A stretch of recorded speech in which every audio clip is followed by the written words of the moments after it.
नमस्कार। 20 मिनट 20 खबर में आपका बहुत बहुत स्वागत है। आपके साथ मैं हूं स्वप्निल। अगले 20 मिनट में आपको हम 20 अहम खबरों से रूबरू कराने वाले हैं। तो शुरू करते हैं 20 मिनट में 20 खबरों का सिलसिला। उत्तराखंड के पूर्व मुख्यमंत्री त्रिवेंद्र सिंह रावत को बुधवार शाम एक बड़ी चट्टान पर चढ़कर हाथी से अपनी जान बचानी पड़ी। इस पूरे वाकये का वीडियो सामने आया है। पूर्व सीएम उस वक्त गढ़वाल के दौरे से कोटद्वार लौट रहे थे। सिद्धबली मंदिर के पास एक बड़े जंगली हाथी ने उनके काफिले का रास्ता रोक लिया। पायलट वाहनों ने हाथी के बगल से निकलने की कोशिश की, पर हाथी के तेवर देख वे थम गए। कुछ ही देर में उनके पीछे पूर्व सीएम रावत की गाड़ी समेत दूसरी गाड़ियां भी खड़ी हो गईं। सभी इस इंतजार में थे कि हाथी साइड से निकल जाएगा और काफिला आगे बढ़ जाएगा, लेकिन ऐसा नहीं हुआ। हाथी तेजी से काफिले की ओर बढ़ने लगा। इस पर सभी गाड़ियां तेजी से रिवर्स जाने लगी। इस पर हाथी ने उनका पीछा करना शुरू कर दिया। खतरा बढ़ता देख सुरक्षा कर्मियों ने रावत को कार से उतारा और बगल में मौजूद एक पहाड़ी नाले की ओर ले गए, लेकिन हाथी ने इनके पीछे ही दौड़ लगा दी।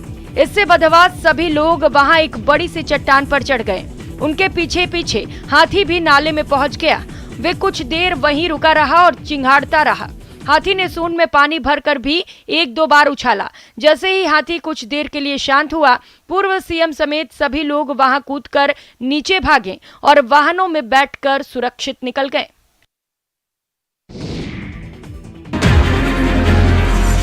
तेज रफ्तार का बादशाह और सबसे फुर्तीला जानवर चीता एक बार फिर देश में दिखाई देगा। भारत में 70 सालों बाद चीता युग लौट रहा है।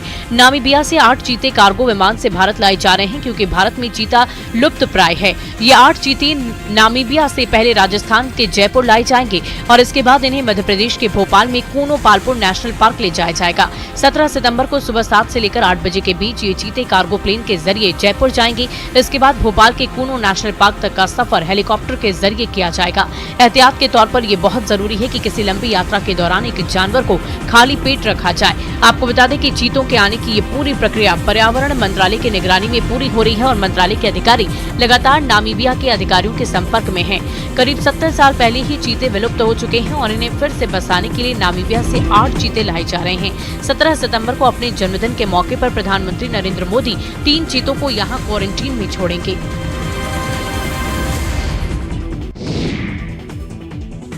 अपनी मांगों को लेकर छात्रों का शांतिपूर्ण प्रदर्शन प्रिंसिपल को रास नहीं आया और गुस्साए प्रिंसिपल ने गाड़ी की टक्कर से गेट तोड़ डाला। इस दौरान गाड़ी की चपेट में एक छात्र भी आ गया और गंभीर रूप से जख्मी हो गया।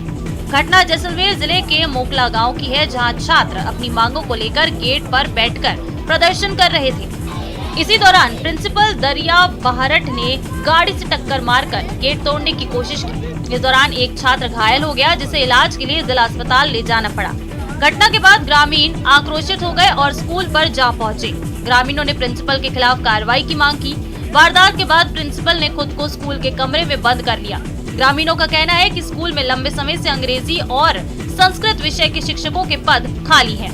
इसके अलावा उन्होंने प्रिंसिपल पर 12वीं बोर्ड का परीक्षा सेंटर बदलवाने का भी आरोप प्रिंसिपल पर लगाया है। स्कूल में यह करना हुई कि जब सुबह स्कूल आए थे तो स्कूल का लॉक लगा हुआ था। जो दिन बंद रंधे थे तो मैडम आई तो उसने एक गेट खोला, तो जो भी जैसे गेट खोल रहा तो मैडम ने गाड़ी दबाई तो उसके एक सिर पर चोट लगी।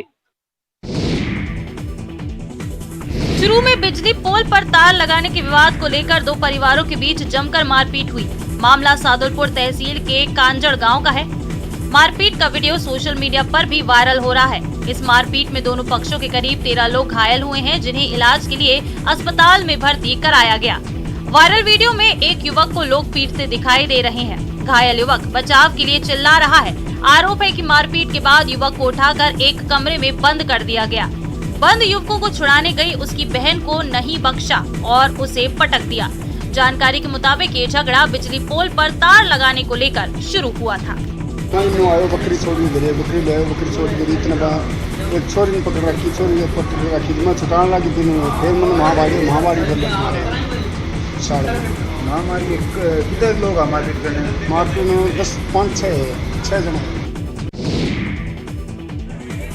कोचिंग सिटी कोटा में सड़कों की बदहाली के खिलाफ बीजेपी ने सड़क ढूंढो यात्रा निकाली। हाथों में तख्तियां लिए बीजेपी कार्यकर्ताओं ने नए कोटा इलाके में रैली निकाली और सरकार के खिलाफ नारेबाजी कर आक्रोश जताया। बीजेपी जिला अध्यक्ष राम बाबू सोनी ने आरोप लगाया कि शहर में क्षतिग्रस्त सड़कों और गड्ढों के कारण आए दिन हादसे हो रहे हैं, लोग घायल हो रहे हैं और कई लोग तो अपनी जान भी गंवा चुके हैं, लेकिन सरकार और प्रशासन का इस ओर तनिक भी ध्यान नहीं है। ऐसे में लोगों की आवाज को बुलंद करने, उन्हें सड़क की बदहाली से निजात दिलाने के लिए सड़क ढूंढो यात्रा निकाली गई। उन्होंने बताया कि पिछले दिनों कलेक्ट्रेट पर भी प्रदर्शन कर विरोध जताया गया था और सरकार को 7 दिन का अल्टीमेटम दिया गया था, लेकिन अभी भी सड़कों की हालत में कोई सुधार नहीं हुआ है और आए दिन हादसे हो रहे हैं। आए दिन हादसे हो रहे हैं, लोग मर रहे हैं, अपनी हड्डियां तोड़वा रहे हैं। राज्य सरकार आंखें मूंद के बैठी है। कॉस्मेटिक सौंदर्य के नाम पर अरबों रुपए जो केंद्र की तरफ से आए हुए हैं बर्बाद कर रही है। मेन रोड छोड़ के गली गलियों की हालत है कि सारी जगह गड्ढे गड्ढे हो रहे हैं, गिट्टियां निकल रही है, आदमियों का घर से निकलना दुश्वार है। प्रतापगढ़ नगर परिषद के खिलाफ मोर्चा खोलते हुए वार्ड नंबर 7 के पार्षद सुशील गुर्जर ने हाई टेंशन टावर पर चढ़कर प्रदर्शन किया। अपने समर्थकों के साथ पार्षद सुशील गुर्जर शहर के नंद रोड पर पहुंच गए, जहां उनके समर्थकों ने रोड जाम कर दिया। वहीं पार्षद टावर पर चढ़ गए। पार्षद ने नगर परिषद पर पट्टे वितरण में दलाली का आरोप लगाया। सुशील गुर्जर और उनके समर्थकों नगर परिषद और नगर परिषद के सभापति के खिलाफ जमकर नारेबाजी की। पार्षद सुशील गुर्जर के समर्थन में कई दूसरे पार्षद भी मौके पर पहुंच गए। उन्होंने नगर परिषद में भ्रष्टाचार का आरोप लगाया और कार्रवाई की मांग की। पार्षद के बिजली टावर पर चढ़ने की खबर से इलाके में हड़कंप मच गया। मौके पर लोगों की भीड़ जमा हो गई। वहीं मौके पर पुलिस जाब्ते के साथ डीएसपी भी पहुंचे। काफी मान मनोवल के बाद आखिरकार पार्षद टावर से नीचे आए और प्रशासन ने राहत की सांस ली।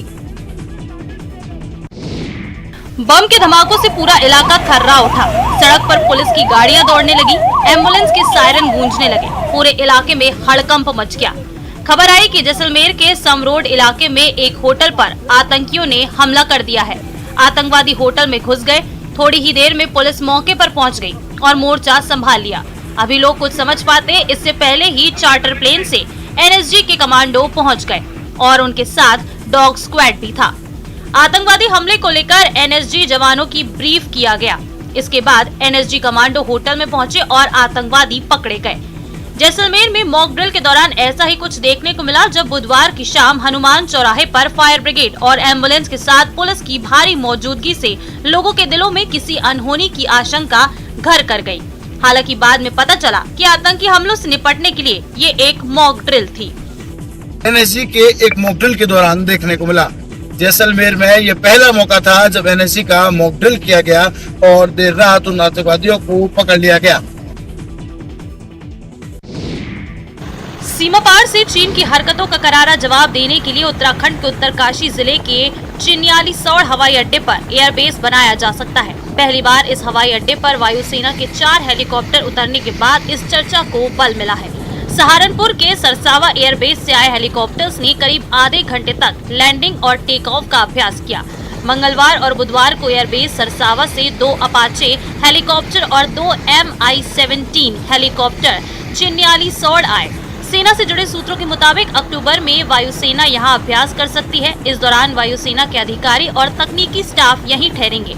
चिन्यालीसौड़ हवाई पट्टी को लेकर वायुसेना लंबे समय से प्रयोग कर रही है। इस हवाई पट्टी से चीन सीमा की हवाई दूरी सिर्फ 125 किलोमीटर है। ऐसे में ये हवाई पट्टी वायुसेना के लिए बेहद महत्वपूर्ण है। पाकिस्तान की हर नापाक साजिश को नाकाम करने के लिए सीमा पर सेना तैनात है, तो भीतरी इलाकों में गांव की सेना ने मोर्चा संभाल रखा है। यहां ग्राम रक्षा समिति और ग्राम रक्षा गार्ड और सेना कंधे से कंधा मिलाकर काम कर रहे हैं। इससे पाक की घुसपैठ की हर साजिश नाकाम हो रही है। एलओसी से सटे इलाकों में वीडीसी और वीडीजी भारतीय सेना की आंख और कान का काम कर रहे हैं। सेना का भी सहयोग इन सभी मेंबर्स को मिल रहा है ताकि मिलकर आतंकवाद से मुकाबला किया जा सके। राजौरी में सेना इन वीडीजी को नए हथियारों की ट्रेनिंग दे रही है। हालांकि इन सभी के पास 303 राइफल्स हैं जो बहुत ही कारगर मानी जाती हैं। इन लोगों को हथियार चलाने से लेकर एम्बुश लगाने तक की ट्रेनिंग मुहैया कराई जाती है ताकि ये लोग समय आने पर आतंकियों का डटकर मुकाबला कर सकें। इन लोगों को भूतपूर्व सैनिकों की भी काफी मदद मिलती है क्योंकि वे लोग पहले ही सेना में ये काम कर चुके हैं। बीडीसी में बहुत से लोग सेना से रिटायर होकर आए हैं। उत्तर प्रदेश के कई इलाकों में भारी बारिश से जनजीवन अस्त व्यस्त हो गया है। देवरिया में भी भारी बारिश के कारण कई जगहों पर जल जमाव हो गया और लोगों को परेशानियों का सामना करना पड़ा। जिला मुख्यालय के चारों तरफ बारिश के पानी का कहर दिखाई दे रहा है। यहाँ तक कि कलेक्ट्रेट भी पानी में डूबा हुआ है और उसके कई विभागों के ऑफिस तालाब बन गए हैं। सबसे खराब हालत तो सदर कोतवाली थाना इलाके की है, जहां पूरा थाना परिसर पानी में डूबा हुआ है। सबसे मुश्किल उन सिपाहियों की है जो बैरक में रहते हैं। बैरक में कई फीट पानी लगा है और सिपाहियों के सामान बारिश के पानी में इधर उधर तैर रहे हैं। इसके अलावा new colony medical college road में भी पानी भरा हुआ है। देखिए, पूरा देवरिया शहर डूबा हुआ है। इस समय अगर देखा जाए तो यहाँ पे जिला अस्पताल है। जिला अस्पताल का हालत आप देख सकते हैं कि पूरा पानी लगा हुआ है। यहाँ पे आम जनता इतना परेशान है। हर साल नगर पालिका लाखों रुपए खर्च कर रही है, लेकिन कहीं भी कोई सुविधा नहीं है। हर जगह इस समय हर रोड, हर एक गली में पानी लगे हुए हैं। नाले सारे भरे पड़े हैं। कलेक्ट्रेट में चले जाइए, बस डिपो में चले जाइए, सरकारी अस्पताल में चले जाइए, जहाँ रोज हजारों लोग का आवागमन है, यहाँ पे कोई भी सुविधा नहीं है। सारे रोड खराब पड़े हुए हैं इस समय। पुल पर पानी का तेज बहाव और बहाव में फंसे बाइक सवार, ये तस्वीर बेहद डराने वाली है। देखिए कैसे तेज बहाव में एक बाइक फंस गई है जिस पर 2 लोग सवार हैं। पानी के बहाव के कारण बाइक नदी में समा रही है, पर दोनों युवक बाइक को छोड़ने को तैयार नहीं हैं। उन्हें इस वक्त भी जान से ज्यादा प्यारी अपनी बाइक लग रही है। लोग चिल्ला रहे हैं कि बाइक को छोड़कर दोनों अपनी जान बचाएं, पर दोनों हैं कि बाइक को नहीं छोड़ रहे और बाइक के साथ बह जाते हैं। हालांकि दोनों युवक तैरकर अपनी जान बचा लेते हैं। वहीं दूसरी तस्वीर में भी एक व्यक्ति पुल पर तेज बहाव में फंस जाता है और बाइक समेत बहने लगता है। बहाव में फंसने के बाद भी व्यक्ति बाइक को बचाने के चक्कर में पड़ा रहता है। काफी देर तक वो बाइक को बचाने की कोशिश करता है। आखिरकार अपनी जान खतरे में देखकर शख्स बाइक को पुल पर छोड़कर वहां से निकल जाता है। पुल पर पानी के तेज बहाव की ये तस्वीरें मध्य प्रदेश के भोपाल शहर के बिरहा श्याम खेड़ी गांव की है। दरअसल मध्य प्रदेश के कई जिलों में भारी बारिश का सिलसिला जारी है। वहीं सुबह से भोपाल में हो रही जोरदार बारिश से कई रास्ते नाले बन गए हैं, जिससे लोगों को परेशानी हो रही है।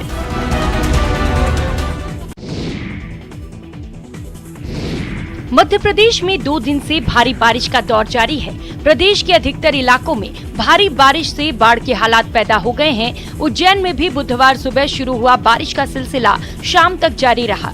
लगातार बारिश की वजह से शिप्रा नदी उफान पर आ गई, जिसके कारण रामघाट स्थित कई मंदिर जलमग्न हो गए। सुबह से पानी घाटों पर बढ़ना शुरू हुआ तो रामघाट स्थित कई बड़े और छोटे मंदिर पानी में डूब गए। ऐसे में रोजाना घाटों पर आने वाले श्रद्धालुओं को पूजन पाठ के लिए अन्य जगह का सहारा लेना पड़ा। शिप्रा के जलस्तर में लगातार बढ़ोतरी को देखते हुए घाटों पर भी होमगार्ड के जवानों की तैनाती कर दी गई है। मौसम विभाग ने आने वाले दिनों में भी भारी बारिश की आशंका जताई है। मौसम वैज्ञानिकों की चेतावनी के बाद नदी और डैमों के किनारे रहने वाले लोगों को अलर्ट पर रखा गया है।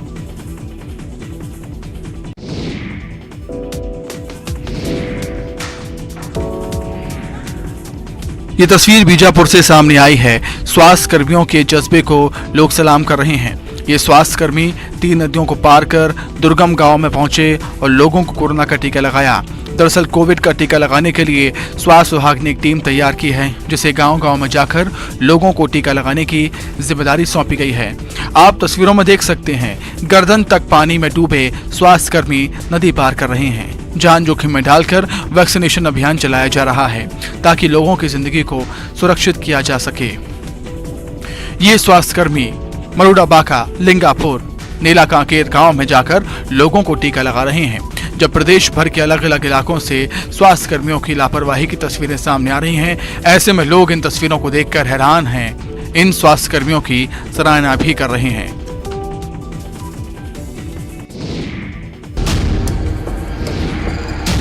बोकारो में तेनूघाट डैम का जलस्तर बढ़ गया है। यहाँ डैम के 3 गेट से पानी छोड़ा जा रहा है। लगातार बारिश के बाद डैम का जलस्तर बढ़कर 858.45 फीट हो गया है, जबकि पानी स्टोरेज की अधिकतम क्षमता 852 फीट है। डैम में बढ़े जलस्तर और डैम के फाटक खोले जाने के बाद तेनूघाट बांध प्रमंडल की तरफ से अलर्ट जारी किया गया है। इसके तहत दामोदर नदी किनारे रहने वाले लोगों को नदी से दूर रहने का भी अलर्ट जारी किया गया। तेनूघाट डैम का जलस्तर इस मौसम में तीसरी दफा बढ़ा। ऐसे में बुधवार की दोपहर में एक रेडियल गेट और देर शाम एक रेडियल गेट यानी कि कुल 2 रेडियल गेट खोल दिए गए, जबकि पहले से एक रेडियल गेट खुला हुआ है। अब तक 3 रेडियल गेट खुले हुए हैं। इसके साथ ही दामोदर नदी में जलस्राव 32,000 क्यूसेक हो गया है। सहायक अभियंता सह नोडल पदाधिकारी ने इससे पहले ही बताया था कि डैम के ऊपर रह रहे लोग और उनकी खेती पर कोई असर न पड़े, इसके लिए फाटक खोलना जरूरी हो जाता है। साथ ही डैम का नियंत्रण भी बना रहेगा और डैम सहित डैम के दियारा क्षेत्र के इलाकों को कोई नुकसान नहीं पहुँच सके।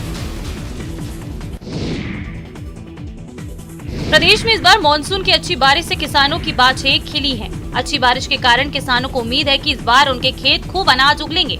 बीकानेर के खाजूवाला में मूंग की लहलहाती फसल इसकी तस्दीक भी कर रही है। बताया जाता है कि इस बार इलाके में पिछले साल के मुकाबले मूंग की बुआई दुगने क्षेत्रफल में हुई है। हालांकि बम्पर पैदावार की उम्मीद के बीच किसानों को ये चिंता सताने लगी है कि इस बार उनके उत्पाद के दाम अच्छे नहीं मिलेंगे। ऐसे में किसानों की मांग है कि समर्थन मूल्य पर मूंग का खरीदी केंद्र के इलाके में ही बनाया जाए। खाजूवाला के व्यापारियों और किसानों के अनुसार मूंग का बाजार भाव 5,800 से 6,300 रुपए प्रति क्विंटल है, जबकि समर्थन मूल्य पर इसकी कीमत 7,275 रुपए प्रति क्विंटल है। ऐसे में खाजूवाला में ही खरीदी केंद्र खोलकर मूंग की खरीदी होनी चाहिए। तो हमारे को फायदा मिले। जो आज 5,000 बिक रही है, जो 7200 और 75 रुपए का भाव है सरकार का, 20 में बिके तो किसानों को बहुत फायदा होगा। प्रदेश के कई इलाकों में इस बार जोरदार बारिश हुई है, जहां तक कि कई इलाके तो बाढ़ में डूबे नजर आए। लेकिन सीकर की कहानी थोड़ी जुदा है। जिले में पिछले 1 महीने से बारिश नहीं होने से किसानों की खून पसीने से तैयार फसलें दम तोड़ने लगी हैं। किसानों का कहना है कि जुलाई के बाद अच्छी बारिश नहीं होने से 20 से 25% फसल बर्बाद हो गई है। सबसे ज्यादा नुकसान बाजरा, मूंग और अन्य दलहनी फसलों को हुआ है। बारिश नहीं होने की वजह से फसलों में सिर्फ एक ही बार हल्की फुल्की पैदावार होने की उम्मीद है। मूंग की फसल तो सूख भी चुकी है। ऐसे में किसानों की मांग है कि सरकार उन्हें सहायता दे ताकि वो मौसम की मार से उबर सके। हालांकि मौसम विशेषज्ञों का कहना है कि अगर अब भी बारिश होती है तो ग्वार की फसल बची रह सकती है और उत्पादन ज्यादा प्रभावित नहीं होगा। हमारी फसल देखो किसानों की बारिश नहीं हो रही है तो थोड़ा घणो ध्यान करना चाहिए सरकार ने। हमारे पल्ले क्यों भी को नहीं है, सरकार ध्यान करे, निनाण करे पचे खोज को नहीं बुझने, बारिश दर हुई को नहीं है तो सरकार ने ध्यान करना चाहिए। 4 धामों में सबसे प्रसिद्ध धाम बद्रीनाथ में इस साल सभी रिकॉर्ड टूट गए हैं। इस बार पहली बार बद्रीनाथ धाम में 12,46,799 तीर्थयात्री पहुंच चुके हैं, जो एक नया रिकॉर्ड है। 8 मई को भगवान बद्री विशाल के कपाट ग्रीष्म काल के लिए खुले थे। तब से करीब 15,000 तीर्थयात्री दर्शन के लिए हर दिन पहुंच रहे हैं। यात्रा व्यवस्थाओं से भी संतुष्ट दिखाई दे रहे हैं। समय पर दर्शन कराए जा रहे हैं। जो भी यात्री बद्रीनाथ धाम पहुंचा है वो भगवान बद्री विशाल के दर्शन समय पर और ठीक तरीके से कर पा रहा है। पहली बार इस तरीके की व्यवस्था देखकर यात्रियों में उत्साह है। प्रशासन का कहना है कि 2019 में जहां 12,40,929 तीर्थयात्री बद्रीनाथ धाम पहुंचे तो 2022 में ये रिकॉर्ड सितंबर में ही टूट गया है। हम 4 धाम यात्रा पे निकले हैं और इसमें जो है वो हमें इतना कोई कष्ट नहीं हुआ। बहुत अच्छी सुविधा है यहाँ पे, सब बहुत अच्छे से दर्शन हो जाते हैं। पहले खिलाई मिठाई फिर नाच कर दी बधाई। नजारा उत्तर प्रदेश के शाहजहांपुर के जिला जेल का है, जहां महिला बंदियों ने जमकर डांस किया। दरअसल जेल में बंद संगीता नामक महिला ने एक बच्ची को जन्म दिया है, जिसकी खुशी में जिला प्रशासन ने ये खास आयोजन किया। जेल में बंद सभी महिलाओं ने ढोलक और मंजीरा बजाया, नवजात बच्ची की नजर उतारी और उसको काजल भी लगाया। इस खुशी के मौके पर जेल प्रशासन ने सभी बंदी महिलाओं के बच्चों को chocolate, biscuit, chips, Kurkure, Frooti और मिठाई बांटी। जेल अधीक्षक मिजाजी लाल ने बताया कि जेल के अंदर होने वाले ऐसे कार्यक्रम से बंदियों को खुशी मिलती है, जिससे उनका डिप्रेशन और तनाव भी दूर होता है। महिला संगठन के पदाधिकारी के सहयोग से किया गया। बच्ची को और माँ को दोनों को ही नए वस्त्र, खिलौने और अन्य खाद्य सामग्री भेंट की गई। सनातन संस्कृति में पितरों को महत्वपूर्ण स्थान दिया गया है। वैसे तो किसी भी महीने में पितरों को तर्पण और पिंड दिया जा सकता है, लेकिन पितृपक्ष में तर्पण और पिंडदान की एक अपनी महत्ता है। इसलिए ही अश्विन महीने के कृष्ण पक्ष यानी पितृपक्ष में तीर्थ स्थलों पर पिंडदान के लिए लोग आते हैं। पिंडदान के लिए तीर्थादिराज पुष्कर में भी इन दिनों बड़ी संख्या में लोगों का तांता लगा हुआ है। पुष्कर में मौजूद पवित्र पुष्कर सरोवर को नारायण का स्वरूप माना जाता है। पुष्कर को सभी तीर्थों का गुरु कहा जाता है, इसलिए यहाँ 7 पीढ़ियों के पिंडदान का विशेष महत्व है। पद्म पुराण में वर्णन है कि पुष्कर में भगवान राम ने भी अपने पूर्वजों का श्राद्ध किया था। इसके अलावा पांडवों ने भी अपने पूर्वजों का श्राद्ध पुष्कर में ही किया था। पितृपक्ष के दौरान पिंडदान कर लोग ऋषि ऋण, मातृ ऋण और पितृ ऋण से मुक्त होते हैं। श्राद्ध क्रिया संपन्न होने के बाद ब्राह्मणों को भोजन और दान दक्षिणा देकर विदा किया जाता है।